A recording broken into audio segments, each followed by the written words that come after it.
Oh, one other thing that might be interesting as part of the journey is if you can see right here, there was a very slight, well, it would be, I would call it wasn't a rip. There was just a tiny, let's get this to focus. There was a tiny bit of an abrasion right where my thumb is, but right here on this front, on this edge of the seam, it was from like dragging on the ground, kiting. So you can't even see it from the backside. You can't see it from the backside at all.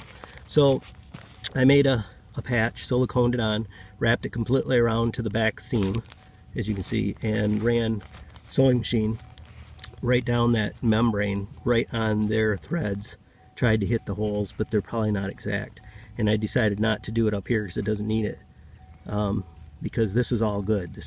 It wasn't damaged. It was just a little bit of a schmuck, a little bit of a schmuck mark right there from maybe rubbing across a stone when I was dragging it in all the kiting I did. So she's getting some, not many flight hours, way more kiting hours, but you can damage them kiting. And I had to replace a string, and it got the wingtip tucked on me. Didn't know it, and the prop wasn't moving very much because I got a clutch, and one of the red A-lines hit the end of the prop and put a small mark in the casing of right here. It didn't cut it or nothing. It just put a mark in the casing. So I ordered one of those up and inspected all the lines, and when I was inspecting the whole things when I found this. So that's another thing. We're getting our mileage on this thing.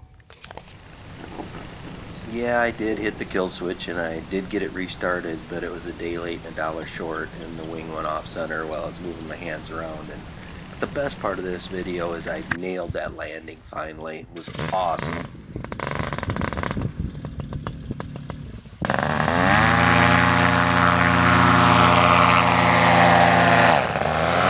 Oh, damn it.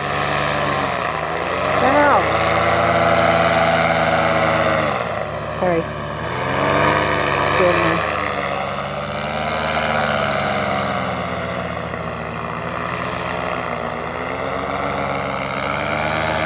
Oh, Lord.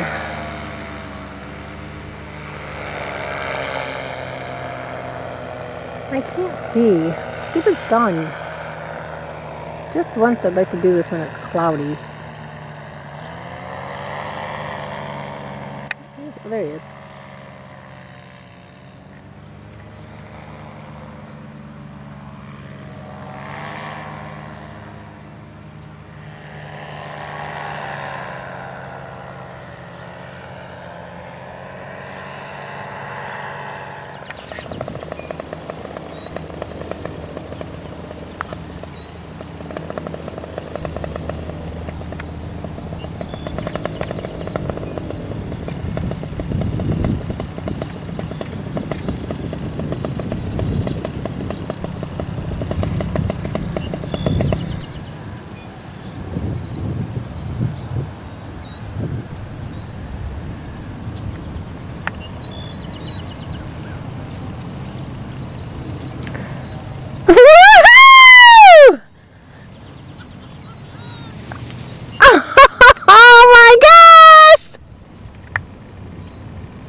I got most of that on film. Okay, little exit video here. If the adrenaline's flowing too, because this was like my scariest flight yet. I was gonna, everything, you guys were all in my heads. I didn't have anybody talking to me in my headphones, but boy, I had all the advice that you gave me online. Thank you so much for that.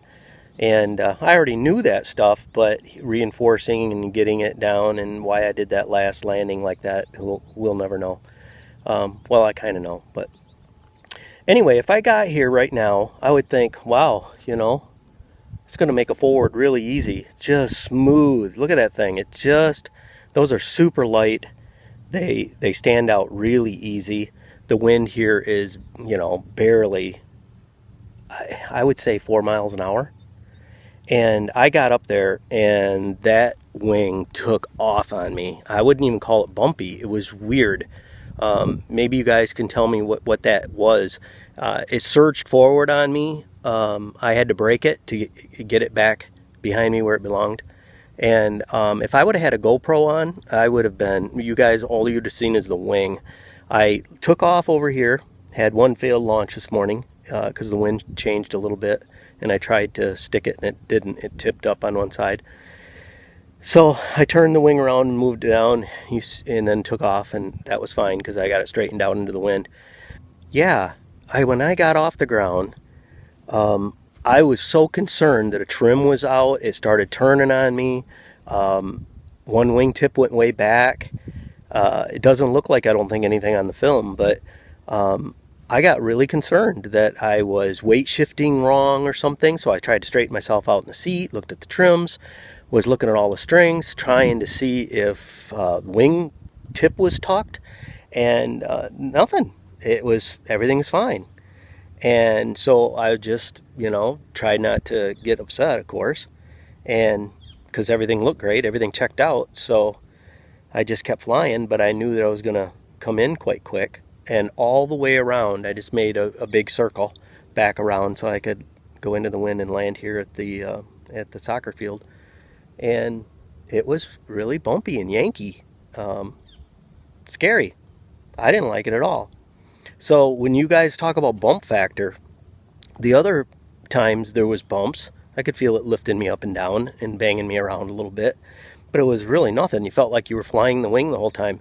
This time I was concerned. I mean, man, it would go way off to the right and then come back to the left, and like not just tipping back and forth, but what's the ends called when they go forward? Yawing. And it just was weird. I didn't like it. And of course, it flew just fine. Put a little brake pressure in and, tipped myself over in the seat and give it some left brake and throttle, and she come right around and I made it back and just fine. But the landing was awesome. I wanted a little bit of windsock so that I could finally stick a landing. So the fourth one just stuck beautiful. I mean, I just had tons, got out of the seat way early, made sure the wing felt stable, put a little bit of brake. One of you guys said something about putting a tiny bit of brake in there, and I didn't feel like I needed to release it to get up some energy because I had a little bit of wind, and I think I just stayed with it the whole way down, just a little bit of brake, and I tried not to steer at all. I just let it swing in, and that landing was awesome. It's worth all of that. But that's what went on during the flight. Shortest one ever. Just went around the park and landed. And you can tell I'm going to try to cut this short now because I'm way too much adrenaline flowing. But happy to be on my feet. That was awesome. Okay, guys, usually I'm thinking I don't really have a whole lot to say. Man, I do today, it seems like. I just could make 3 videos out of all this, but I'll show you real quick. I put this on the paramotor, and apparently inside of this is where the pickup is, and the direction of flow is this direction. And it would fill up to about there, and then it will go up the tube to the machine, which I thought that it would just go through the paper and out the top and filter, but it would trap tons of air inside of here. So when it would shake and vibrate, one would make it around and then it would get a bog. That's all it takes. It was a terrible fix. The other thing is, I checked, you guys have talked about these don't fit very well, and to double wrap them, like this one is single wrapped, and I guess the pressure point right there where the crease is, that pressure point where the crease is, can cause it to leak under vibration. And I think that's true. So I took it one step further. Let's see if I can. Okay, I changed to these style clamps. They're steel, they're one-time use, and they clamp really evenly, and I've got one run and flight on them, and I have got one tiny little bubble. You guys know how at the top by the carburetor where it curves, they fill up with air in there, and I've gotten bogs at full throttle on the test, on the where you hang it up and test it. I've gotten a lot of bogs, so that's kind of scaring me, and getting that filter off I'm putting these on. I'll show you where I put them. Okay, that's right here is where I put them. And I put clamps on these, but that's the only spot where air can enter now from the tank up, is through any of these joints. And then it goes straight up to the carburetor. Let's see if I can show you that real quick. And I have one, after running it today, you can see it right, try to point it out. It's right about now. This is worth pointing out. Right there. That's it. Right there. Now you can see it moving. Okay, and I put one on the carburetor here. Right there.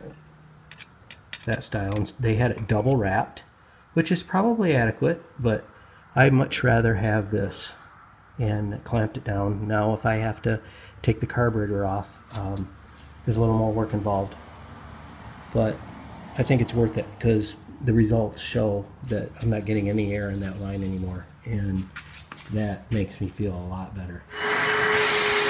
The other thing that I did is, it says to not have these out in the rain or in high moisture, you want to keep it dry, so I keep this cover here on it. But this is the fuel vent, and it's always venting gas as it evaporates. It should have a valve on it, but then I was wondering if the pressure would build up in the tank and shove fuel up into the carburetor and it somehow dribble into the cylinder. So I just left it alone at this point, but I don't like putting the cover on wrong. So I got a solution, and I'm sure somebody out there will come up with something way better. Alright, I just threw the cover on, and you can see I just cut a hole where it's located and run the vent out, so now the fumes from the gas aren't sitting all in behind this and coming out the bottom, having to saturate the safe second with fumes. It might not get in from bags anyway, but why take the chance? So maybe even sewing a little rain vent on here just so it tucks down, but maybe around it, it doesn't matter. As long as it's out, makes me feel a lot better.